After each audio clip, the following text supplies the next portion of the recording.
So there is one more person in the schedule. Unfortunately, they weren't able to join us. So because we started at about 5 minutes late, we're just going to open it up to any questions you have for any of our speakers. This is supposed to be interactive, people.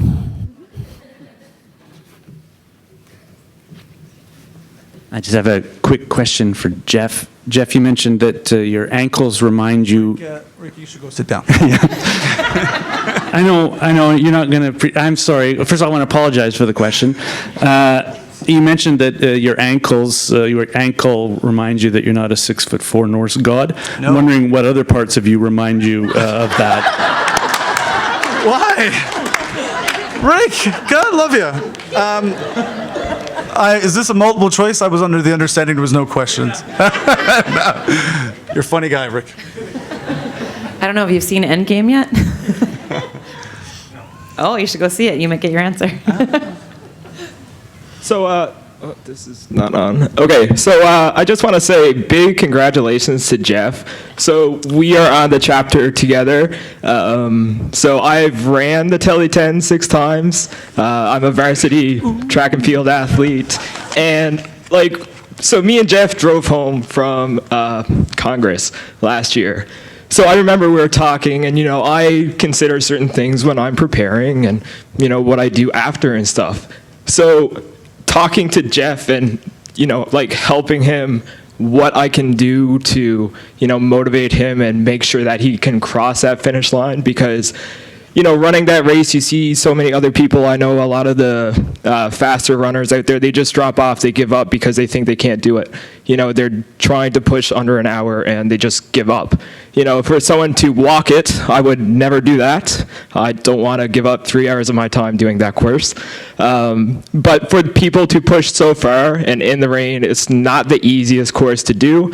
So just a big congratulations to Jeff for that. It is not an easy feat to do, and you just can't express it in words.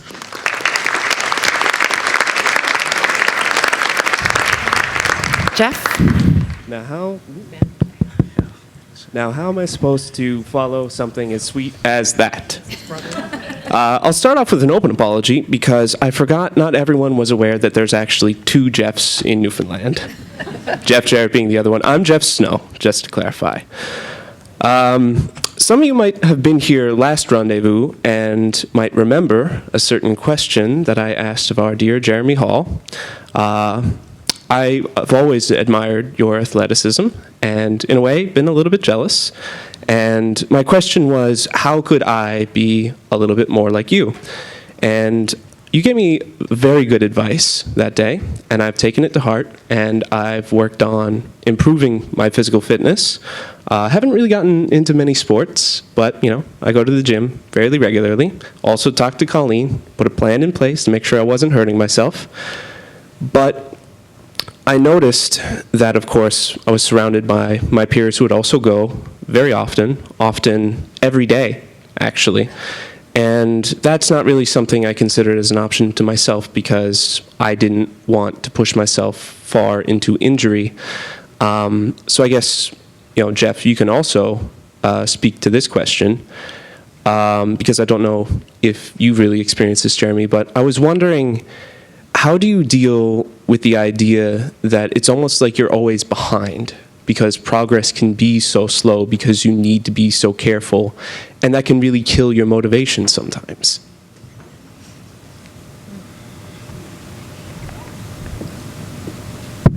Yeah, I think that's certainly something that I struggled with as well. Is just always that notion. I think you worded it perfectly, and feeling like you're always behind.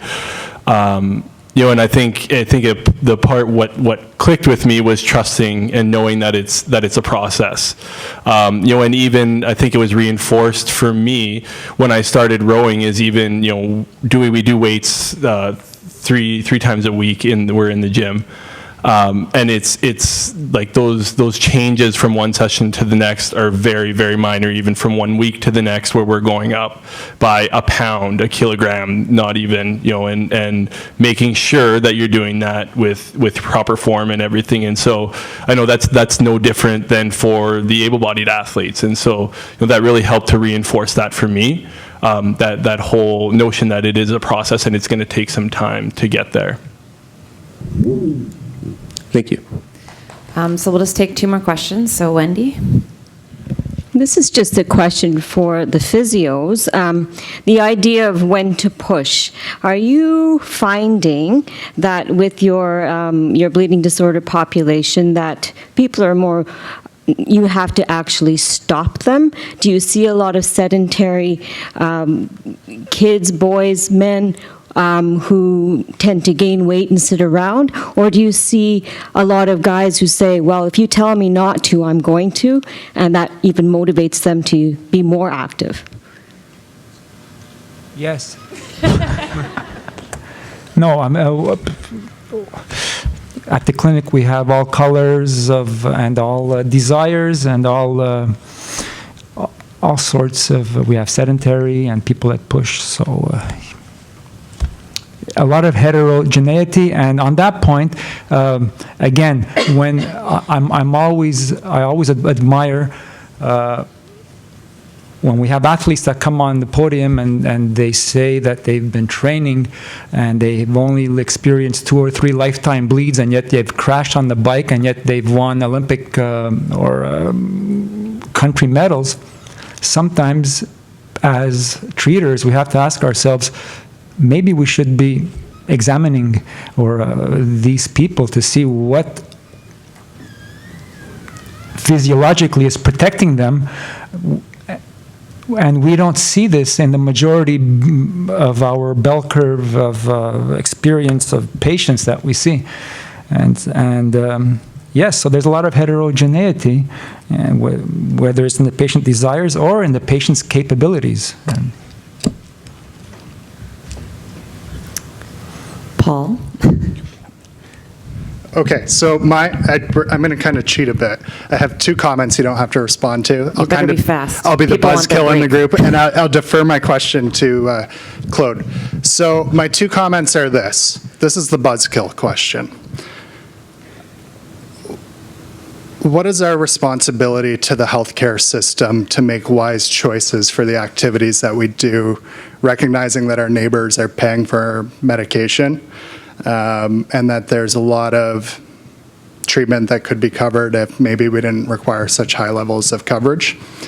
My second question is just on the comment about, it's the flip side of the piece that there's psychological and health benefits from being active. I'll put it this way. What kind of president would FDR have been if he didn't have to overcome polio? So I think there's things that bleeders gain from not being able to participate in sports that some of their friends may not. And I think that would be an interesting thing for some of you researchers, especially social science researchers, to look at. And I'll give the question to Claude. So can you hear me? I'll just add to where Jeff, and this is particularly for Jeremy, I believe. So as an athlete, an elite athlete, when we look at our coverages in relation to any healthcare, how is that played out on a national level? Do we have something unique, or are we going with the standards that we have for each province, which usually have 30, 60, 90-day period of stabilities? So. I'm not sure I necessarily understand the question exactly. So if you have any chronic illness in Canada, basically, in order to travel outside the country, there's called a period of stability, where if you have a bleed, if you go to the ER, if you change medications, if you change dosage, you're no longer covered. So being an elite athlete and you're outside the country, it's not always perfect, I would imagine. So Right. what happens then with your coverage, and who is responsible for that? Is it the Canadian government? Is it Team Canada? Is it your own private coverage? Or is it something that hasn't come up? Maybe Yeah, something it's not something that's come up, so it's something I should certainly look into, probably. Thanks. We have to, unfortunately, we have to cut off.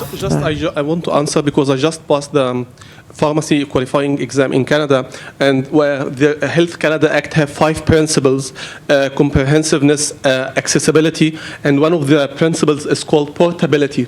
Portability. So Health Canada give you the power that when you move between provinces, you are covered for 3 months, so the insurance should cover you. And even if you travel outside Canada, you are covered for 3 months if you inform your physicians and government where you are going to be. Thank you.